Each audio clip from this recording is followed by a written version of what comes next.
Hi, I'm Benjamin Payne.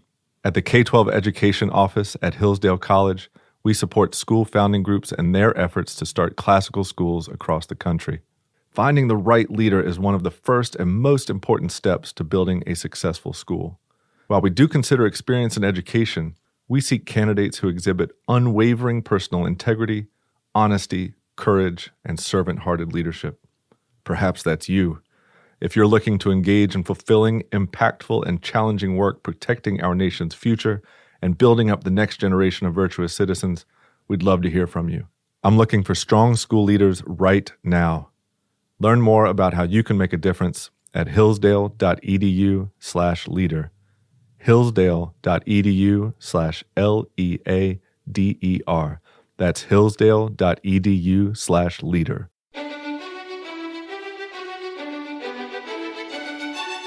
Welcome to the Hillsdale College K-12 Classical Education Podcast, bringing you insight into classical education and its unique emphasis on human virtue and moral character, responsible citizenship, content-rich curricula, and teacher-led classrooms. Now your host, Scot Bertram. Thanks for listening. The Hillsdale College K-12 Classical Education Podcast is part of the Hillsdale College Podcast Network. More episodes at podcast.hillsdale.edu or wherever you get your audio.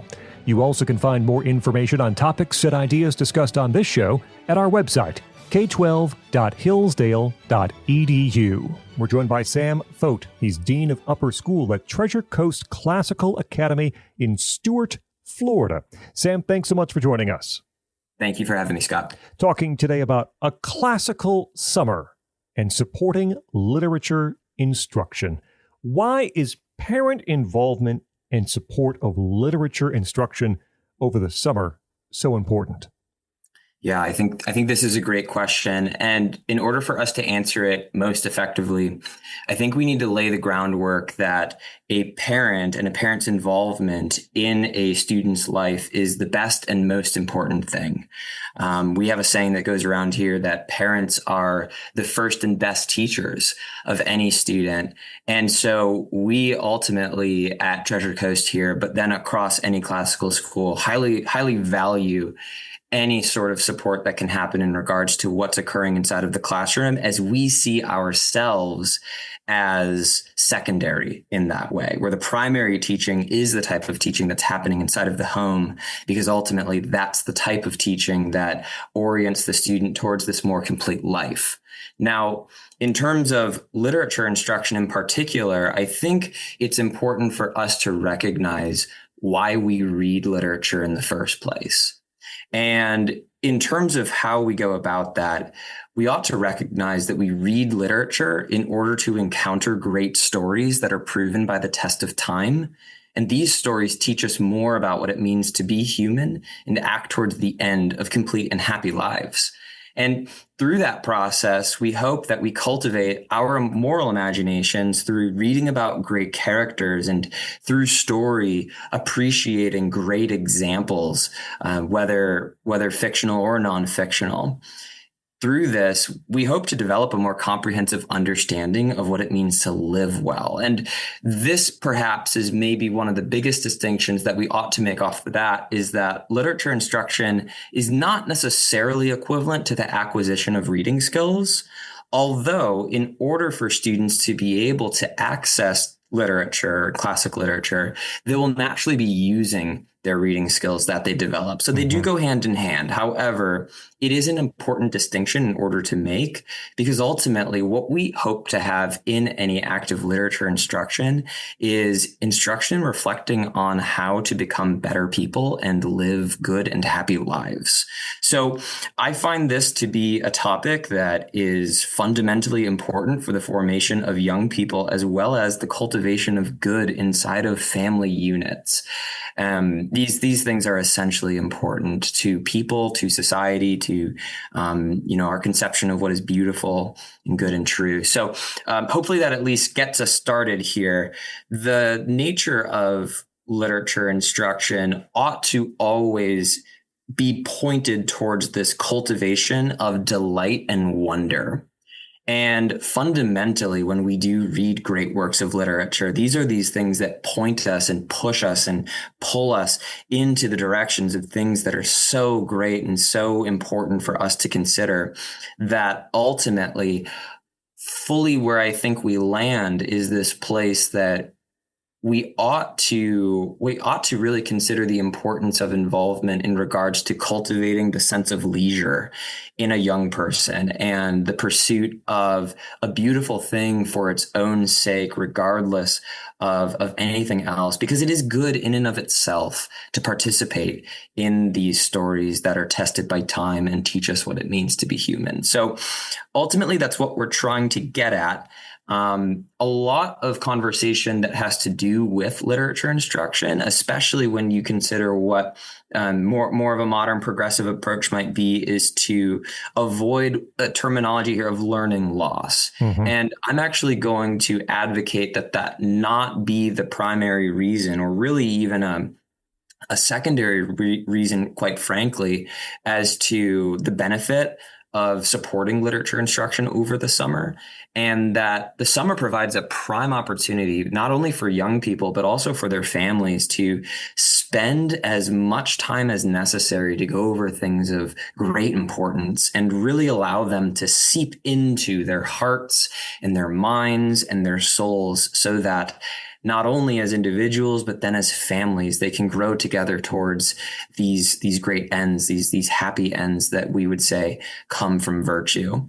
And so ultimately, although reading skills are a very pragmatic approach to literature instruction support, I would argue that ultimately it's important for parents to essentially recognize the grand opportunity that months away from the structure of school provides for them to delve into something truly beautiful with their children, and to enjoy it with them, and to delight in these great things that are made available to us through these texts.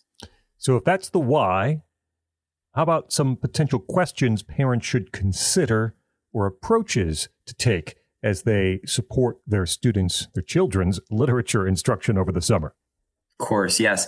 So I think that the first question that I would be asking is relatively broad, and we'll start broad and we'll get more pragmatic and practical here.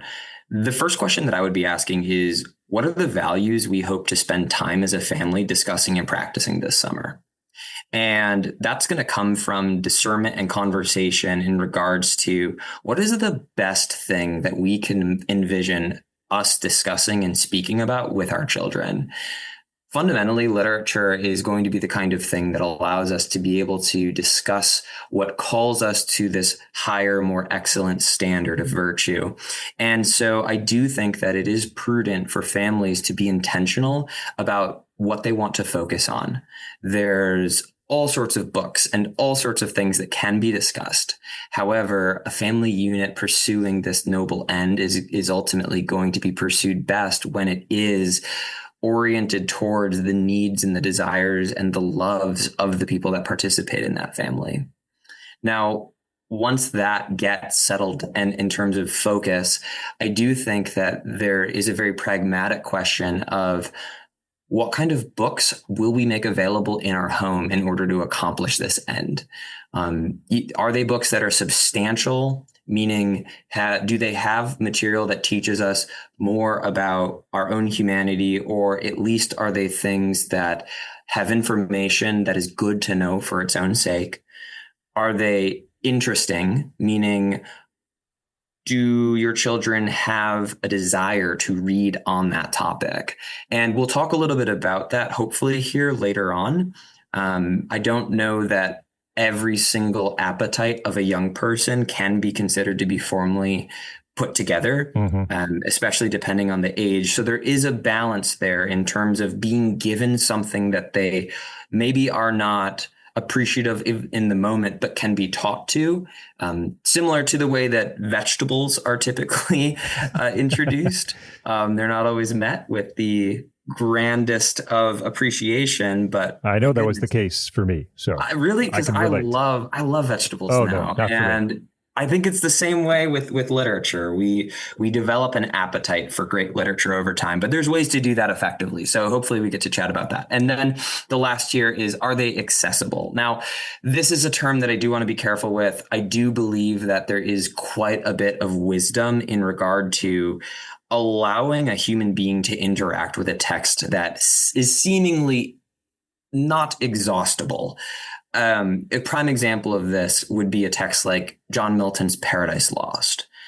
I could spend hours and hours reading that book, and I believe I would still come away with something substantive. Now, is that the most accessible book? Potentially not, depending on the age or the background or the desire of a young person. However, when we do talk about accessibility, certainly I'm not advocating that you have a bookshelf of books that are oriented towards a given reading. I advocate the opposite. I would advocate a bookshelf full of classic literature that's full of substance that has been proven to be interesting, and just quite frankly, great stories pull us in.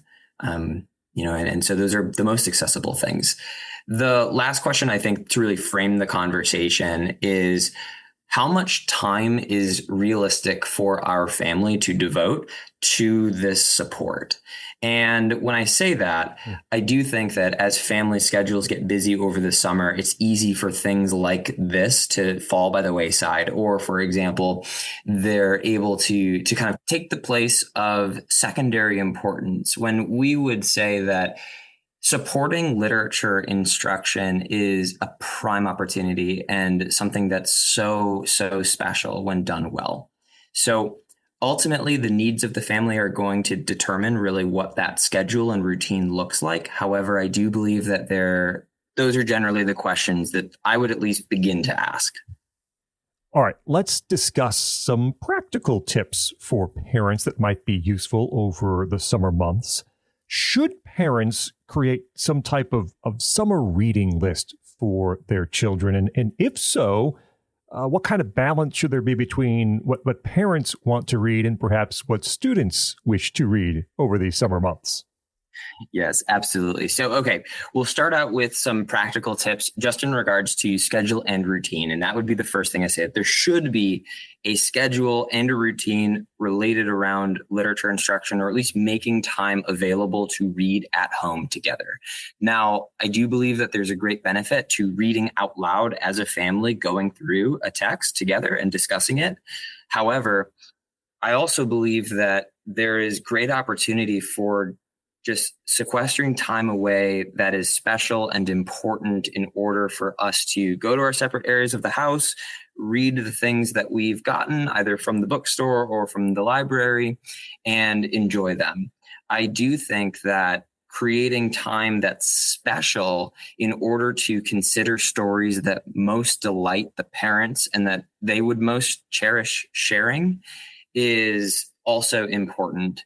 And what I mean by that is, delight here is not necessarily something that would be immediately enjoyed, right? But instead something that is profoundly important in regards to the person that you are and the people you hope your children become. And an example of this was growing up. I remember that every single night my dad would come into my room and he would read me a story from the Bible or a passage from the Bible. And it was very closely cherished in our family, and that time was very special.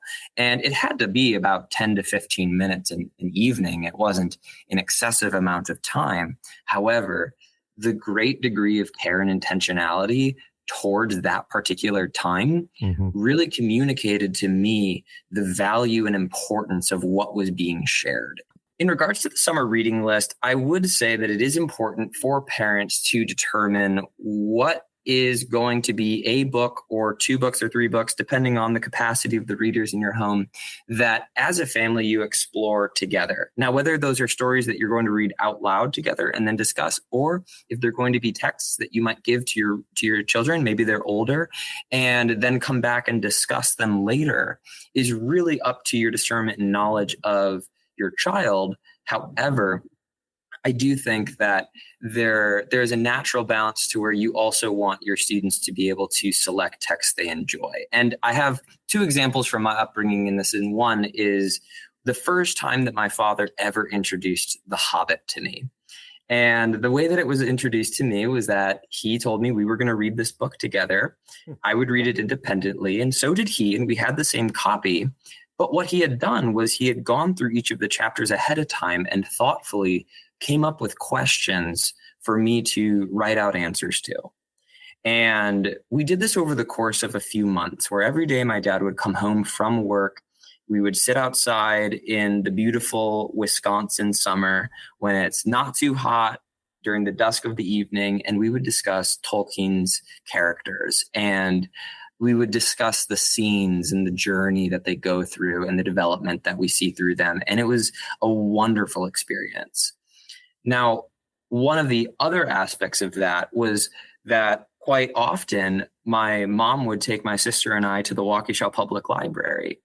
And this was equally helpful in the sense that we got to go.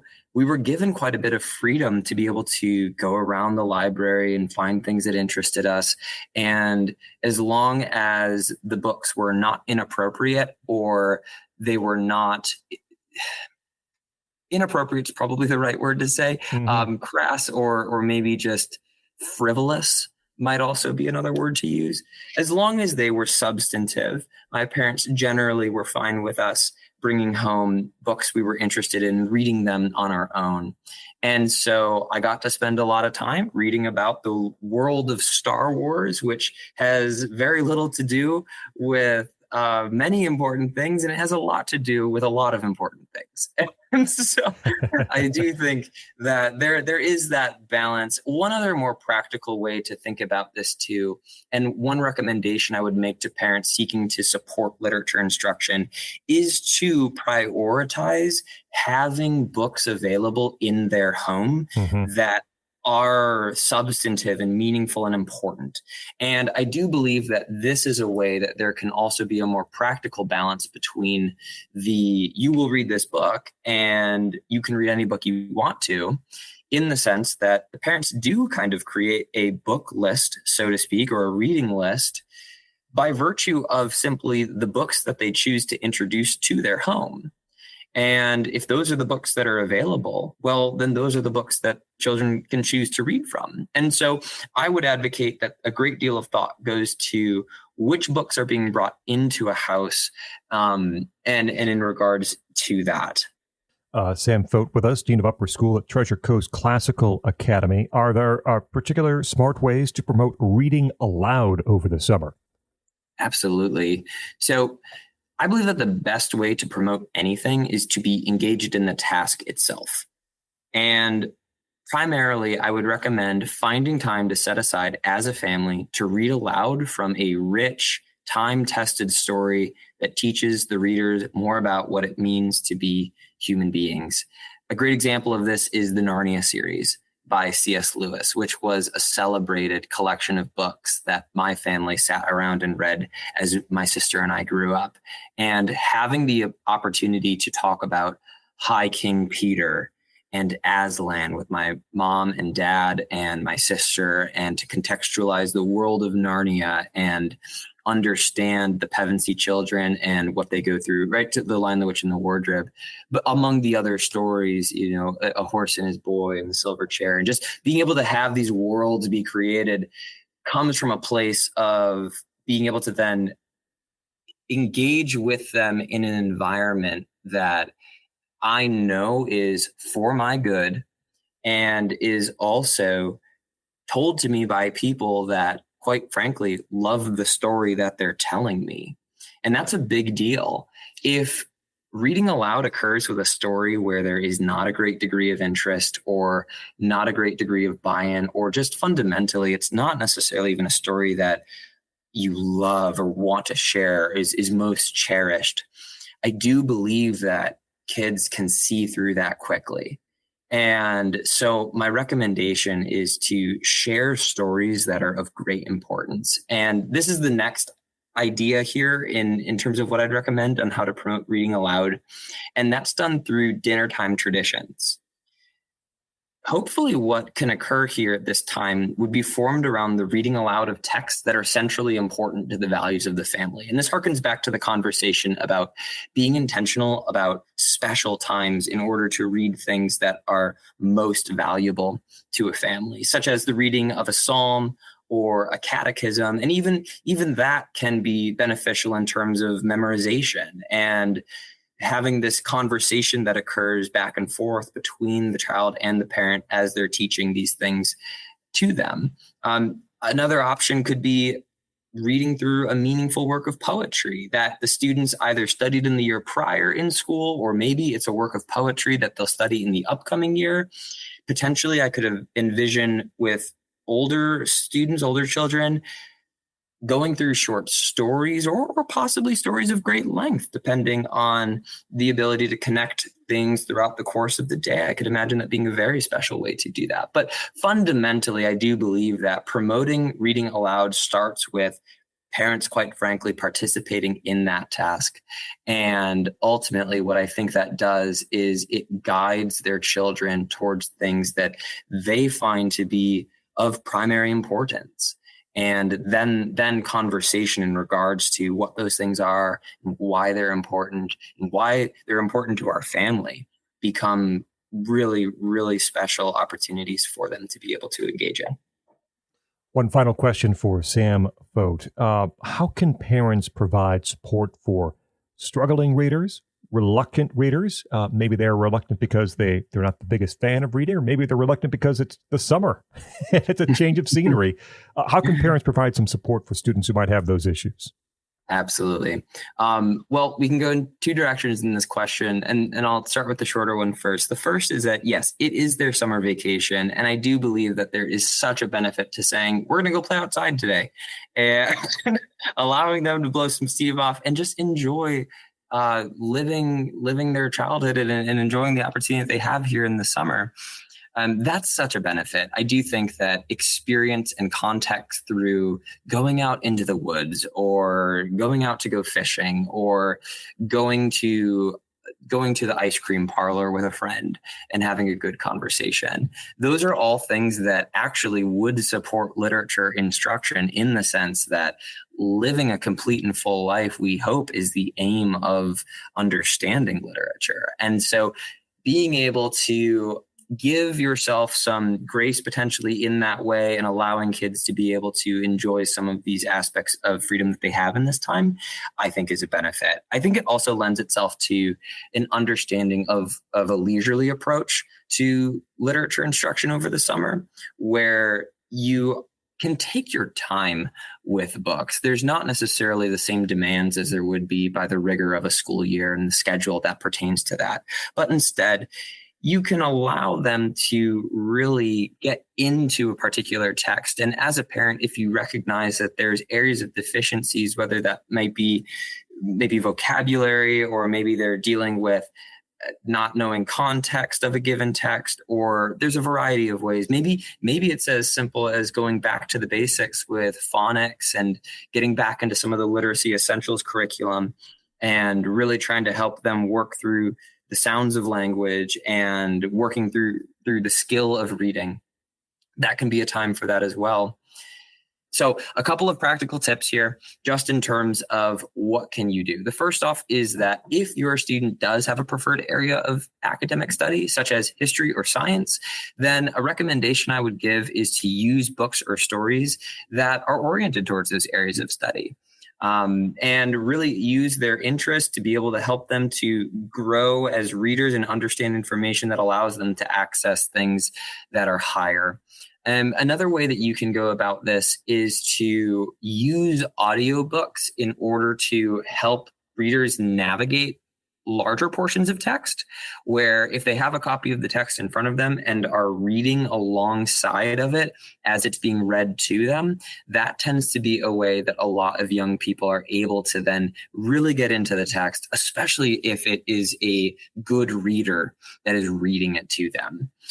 Another option that I would recommend is incorporating shorter texts of substance. something like Aesop's Fables or any of the classical fairy tales. A fan favorite is always the Arthurian tales, and talking about potentially even different stories of mythology. These are all ways to be able to bring students into a larger context without necessarily requiring them to read a larger book, where you can then ask your student, what moral do you believe the tales are telling, and why might that be important? Or potentially let's talk about why these animals chose to act this way in terms of Aesop or something like that. And you really allow them to be able to participate in a conversation, which fundamentally is going to lead to them feeling more confident, which is a big deal in regards to those who are struggling and building their self-confidence in order to tackle some of those larger texts and classical pieces of literature. And that leads me to my last idea. Say that you've got a student and they are at a level where they are grappling with some of these larger texts.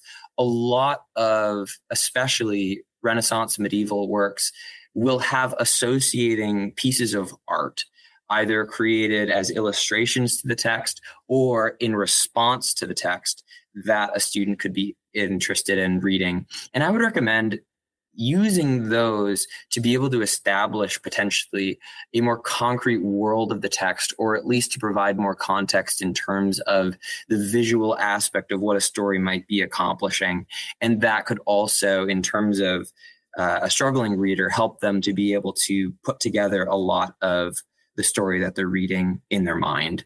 And ultimately, at the end of the day, that's what we hope, is that this imagination inside of a young person is cultivated in order to be able to consider things that are most worthwhile considering. Sam Foat is Dean of Upper School at Treasure Coast Classical Academy in Stuart, Florida, talking today about a classical summer and supporting literature instruction. Sam, thanks so much for joining us here on the Hillsdale College K-12 Classical Education Podcast. Thank you. I'm Scot Bertram. We invite you to like us on Facebook. Search for Hillsdale College K-12 Classical Education. You also can follow us on Instagram at Hillsdale_K-12. That's Hillsdale_K-12 on Instagram. Thank you for listening to the Hillsdale College K-12 Classical Education Podcast, part of the Hillsdale College Podcast Network. More at podcast.hillsdale.edu or wherever you get your audio.